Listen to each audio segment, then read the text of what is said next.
Hoje a gente vai desvendar a alegoria central, talvez a mais secreta da maçonaria. É uma história que, olha, desafia muito do que se pensa saber sobre os mistérios da ordem.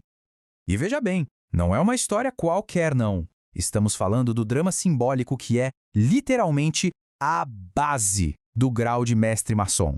É o coração de tudo. Então, para a gente entender isso a fundo, a gente precisa fazer uma viagem no tempo, voltar lá para a construção do templo do rei Salomão. Ok, vamos entrar então na narrativa central dessa lenda. Então, quem era essa figura? Hiram Abifi. Ele era a mente brilhante, o cérebro por trás da construção do templo. Mas o ponto principal, a verdadeira importância dele, vinha de um segredo que ele guardava. Um conhecimento sagrado, conhecido como a Palavra Perdida. E aí a coisa complica. Quando ele foi confrontado, Hiram teve que fazer uma escolha. E ele escolheu proteger o segredo com a própria vida. Essa recusa, claro, levou a um fim trágico. Ele foi assassinado, pasmem, dentro do próprio templo que ele estava construindo. E por quem?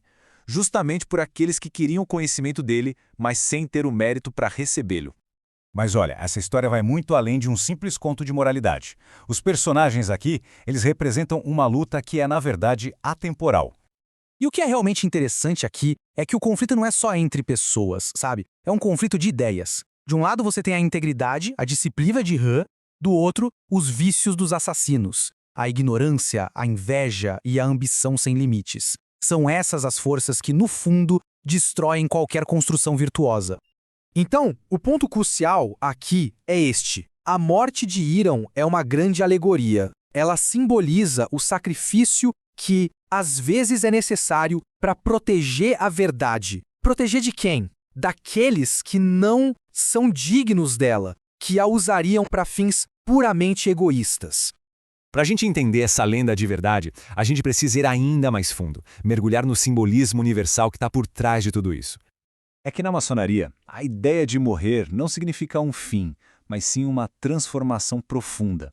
É como se fosse a morte do eu profano, sabe? Ou seja, daquela vida antiga, de ignorância, para que possa nascer um homem novo, um ser pronto para buscar a luz, o entendimento.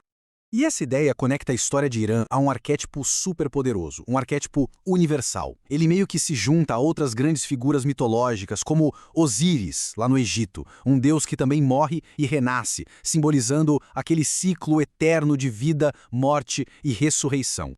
Agora, os detalhes do assassinato, eles não são nem um pouco aleatórios. Cada golpe tem um significado muito específico e devastador.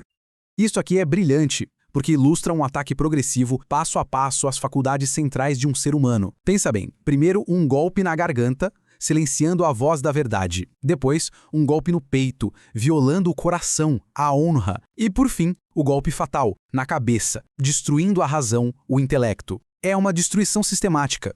Mas a história não para por aí. Os personagens desse drama, na verdade, pertencem a uma linhagem bem mais antiga de conhecimento esotérico. E a conexão, olha, é fascinante. É aqui que entra a Cabala. Esse antigo sistema de misticismo judaico, ele funciona como uma chave para a gente decifrar os símbolos da lenda. É a Cabala que ajuda a entender por que esses personagens estão ligados não por laços de sangue, mas por uma linhagem de sabedoria, de conhecimento. A tradição maçônica, então, traça essa linhagem simbólica de mestres construtores, de artífices. Hiram Abifi é visto como o herdeiro de Tubal-Caim, que foi o primeiro mestre dos metais na Bíblia, que, por sua vez, descende de Caim.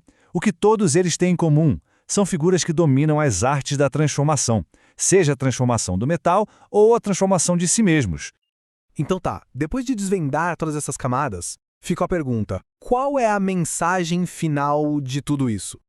No fim das contas, a história de Hiram Abifi é um mapa. Um mapa para uma jornada interna de transformação.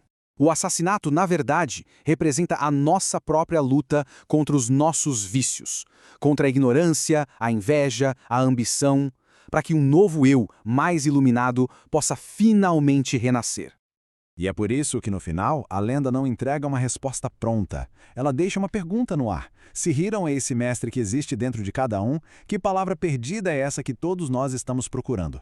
Qual é o conhecimento que a gente tanto busca e o que estamos dispostos a sacrificar para protegê-lo?